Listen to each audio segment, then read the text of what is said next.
Ok, donc deuxième partie de cette vidéo supplémentaire. Donc de la première partie, vous devez avoir retenu plusieurs choses. Donc on cherche à définir une limite. On cherche à définir deux choses. Premièrement, ce que signifie la limite d'une suite d'événements. Et secondement, de voir où va la probabilité, où converge ou pas la suite des probabilités d'une suite d'événements. Donc ce que je vous ai raconté dans la première partie de la vidéo, c'est que si AN est croissante, on a une limite claire qui est l'union. Si AN est une suite décroissante d'événements, on a une limite claire qui est l'intersection. Et si AN est quelconque, on lui associe une limite sup et une limite inf qui, elles, sont toujours définies. Et ces limites sup et limites inf, lorsqu'elles coïncident, nous définissent une notion de limite de la suite d'événements qui est ici. Je vois que j'ai oublié mes petits n qui tendent vers l'infini, je vais donc les rajouter comme ça. Alors, donc, ça c'est peut-être la partie 1 de la vidéo précédente. Partie 2 de la vidéo précédente, c'est de vérifier que, effectivement, cette notion de limite sup, limite inf correspondait bien à ce qu'on savait déjà dans le cas où on avait une suite croissante ou décroissante. Et donc, c'est ce que je fais ici. Et maintenant, il reste à vérifier qu'on a bien le théorème. Et le théorème, il dit quoi? Mon Dieu, que j'écris mal. Le théorème, il dit, je vais réécrire proprement, il dit que si jamais vous avez une suite d'événements qui est telle que la limite de la suite existe,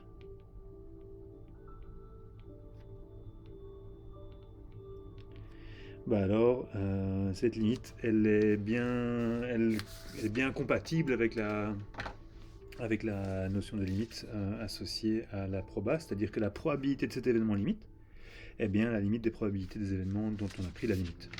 Je ne sais pas si c'est très clair ce que je raconte, mais c'est-à-dire que il se passe ce qu'on a envie de se passer, c'est-à-dire qu'on a envie que la probabilité soit une fonction continue sur cette notion de limite d'événement. Alors comment on va faire? On va se ramener au cas qu'on connaît. Donc si AN est monotone, donc monotone croissant ou décroissant, là on a déjà fait, pardon.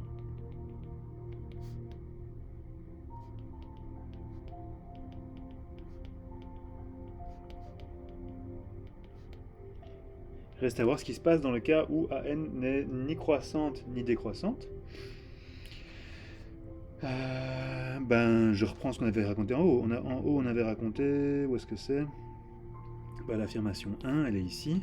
On avait raconté ceci, que j'espère vous avez compris. Alors, je le reprends. Donc, dans le cas général, on a confer affirmation 1 ceci. Tchac tchac. Du coup, grâce au théorème, quel théorème? Je ne sais plus le numéro, donc on va aller chercher le numéro de ce théorème dans les notes. Le dernier cours c'était le 11. Donc il est où notre théorème? Il était au tout début, je crois.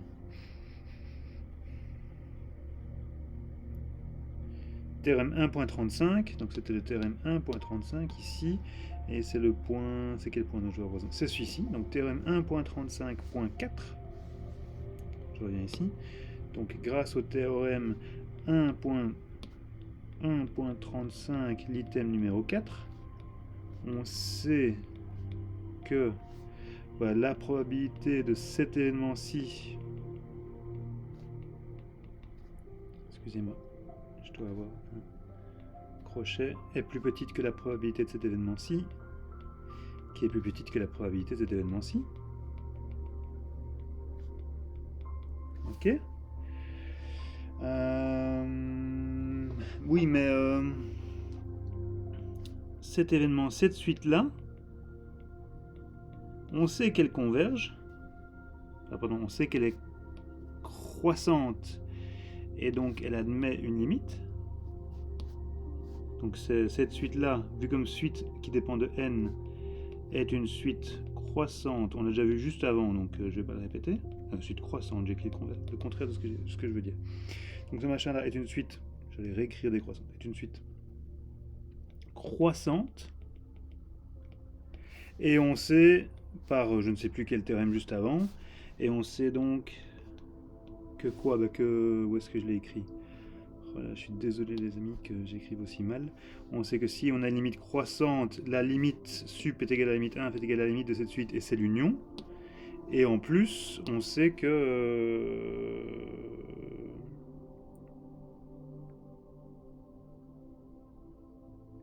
on sait que... Voilà, on sait ceci. Donc c'est lemme 1.44. On sait en plus que la probabilité de la limite, c'est la limite des probas. Donc je reviens ici en dessous. Donc si vu que c'est une suite croissante, on sait quoi? On sait que 1, cette suite-là admet...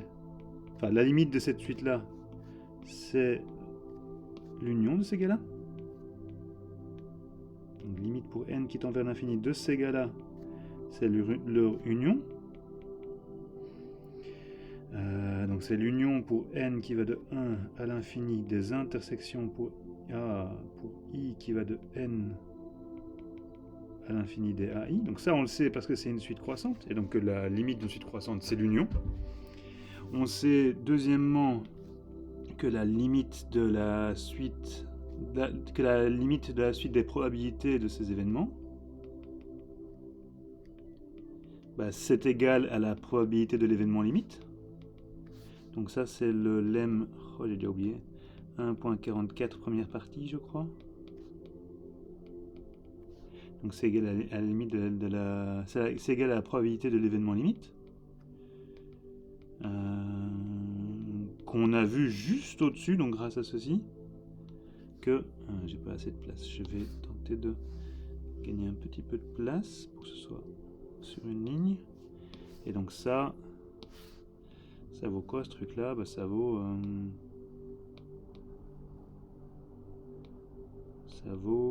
check comme ceci. Ça vaut ça.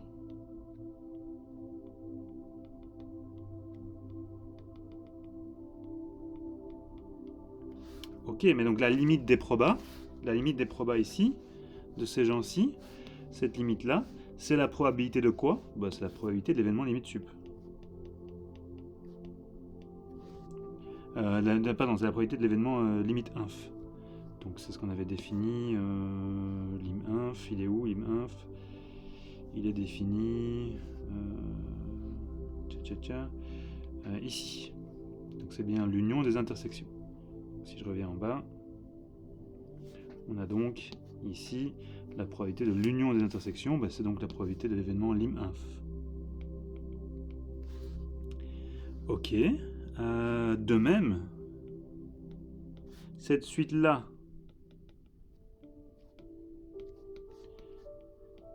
qui est une suite en n de nouveau, c'est une suite décroissante.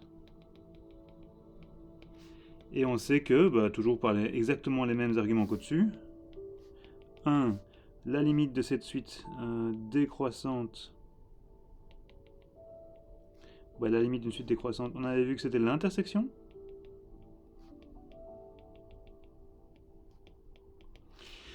Et on sait, deuxièmement, grâce au lemme 1.44 deuxième partie, que la limite de la suite des probabilités de ces gens-là, c'est la probabilité de l'événement limite.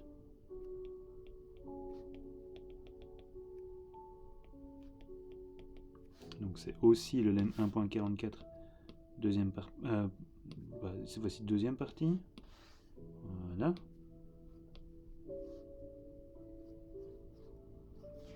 Deuxième partie. Et ça, par définition, cet événement limite, c'est lui.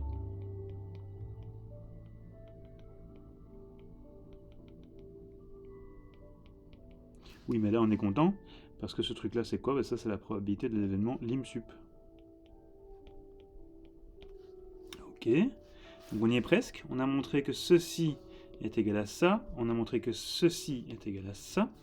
Je reviens au-dessus. J'ai quoi? J'ai une suite ici, j'ai une suite là, j'ai une suite là, qui sont toutes les trois imbriquées les unes aux autres. Donc je reprends ce cas-ci. Voilà. Copie. Je vais peut-être faire ça ici parce que je vais avoir besoin d'un petit peu plus de place. Donc je vais mettre en rouge cette égalité-ci. Je vais faire un peu plus gros. Voilà. Donc le fait que ça est égal à ça, je le mets en rouge. Le fait que ça est égal à ça, je le mets en orange. Celui-ci, ça va être mon orange. Je sais que lui, il converge vers lui.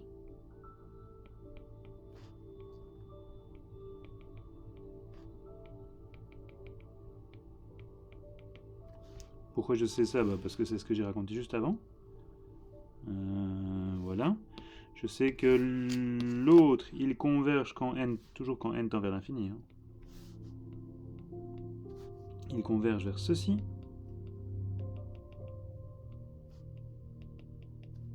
Donc n qui va de 1 à l'infini i qui va de n à l'infini des ai. Voilà. Donc ça, c'était l'affirmation rouge. Pardon. Check comme ça. Ok, mais donc qu'est-ce que j'ai? Là, on est dans le cadre de votre cours d'analyse du début du quadrimestre.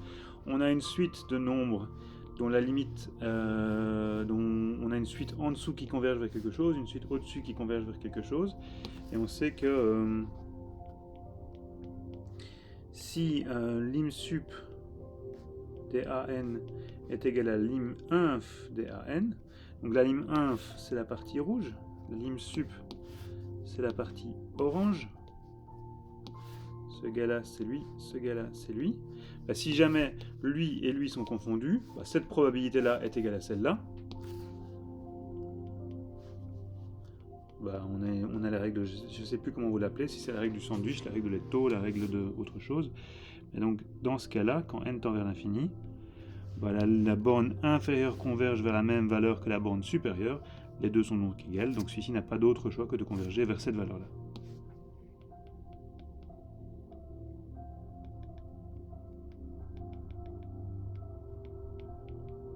Ce qui clôt la preuve du théorème, je ne sais plus combien, théorème 1.47. Et ce qui donc termine cette section.